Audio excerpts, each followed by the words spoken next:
क्या भारत में लकड़ी से जुड़े प्रोडक्ट्स एक्सपोर्ट करना आसान नहीं रहा?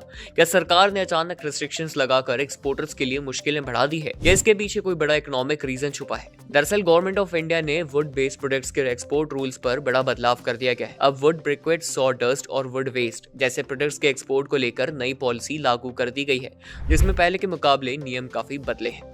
चलिए सबसे पहले समझते हैं कि क्या बदलाव करे गए हैं। बता दें कि वुड ब्रिक्वेट्स का एक्सपोर्ट फ्री कैटेगरी में आता था, यानी बिना किसी खास परमिशन के इन्हें एक्सपोर्ट करा जा सकता था, लेकिन अब इन्हें रिस्ट्रिक्टेड कैटेगरी में डाल दिया है। मतलब अब एक्सपोर्टर्स को शिपमेंट भेजने से पहले गवर्नमेंट ऑथराइजेशन लेना अनिवार्य होगा। वहीं दूसरी तरफ सॉ डस्ट और वुड वेस्ट पहले पूरी तरह से प्रोहिबिटेड कैटेगरी में आते थे, यानी इनका एक्सपोर्ट पूरी तरह से बैन था, लेकिन अब सरकार ने इनमें थोड़ी राहत दे दी है और इन्हें रिस्ट्रिक्टेड कैटेगरी में शिफ्ट कर दिया गया है। यानी अब एक्सपोर्ट पॉसिबल है, लेकिन सिर्फ तब जब एक्सपोर्टर को रिस्ट्रिक्टेड एक्सपोर्ट ऑथराइजेशन मिले। सरकार ने साफ करा है कि restricted export authorization process foreign trade policy 2023 के तहत होगा, जिससे हर एक्सपोर्ट शिपमेंट पर रेगुलेटरी ओवरसाइट बढ़ेगा। हालांकि कुछ प्रोडक्ट्स पर अभी भी सख्त पाबंदियां जारी रहेगी, जैसे logs, timber, bark, wood chips और पाउडर। इनका एक्सपोर्ट अभी भी प्रोहिबिटेड ही रहेगा, सिवाय कुछ स्पेशल कंडीशंस के। इसके अलावा सैंडलवुड, डीऑयल्ड, स्पेंट डस्ट भी रिस्ट्रिक्शन कैटेगरी में ही रहेगा। उसका एक्सपोर्ट डीजीएफटी की गाइडलाइंस के अनुसार ही होगा। अब सवाल ये आता है कि सरकार ने ऐसा कदम क्यों लिया? एक्सपर्ट्स की माने तो इस कदम के पीछे दो बड़े कारण हो सकते हैं। पहला, डोमेस्टिक सप्लाई को सिक्योर करना, ताकि भारत के अंदर बायोमास फ्यूल और वुड बेस्ड इंडस्ट्रीज को रॉ मटेरियल की कमी ना हो। दूसरा, एक्सपोर्ट्स पर बेहतर मॉनिटरिंग और कंट्रोल, ताकि इलीगल ट्रेड या ओवर एक्सप्लॉयटेशन को रोका जा सके। हालांकि इसका असर एक्सपोर्टर्स पर जरूर दिखेगा, क्योंकि अब हर शिपमेंट के लिए अप्रूवल लेना होगा,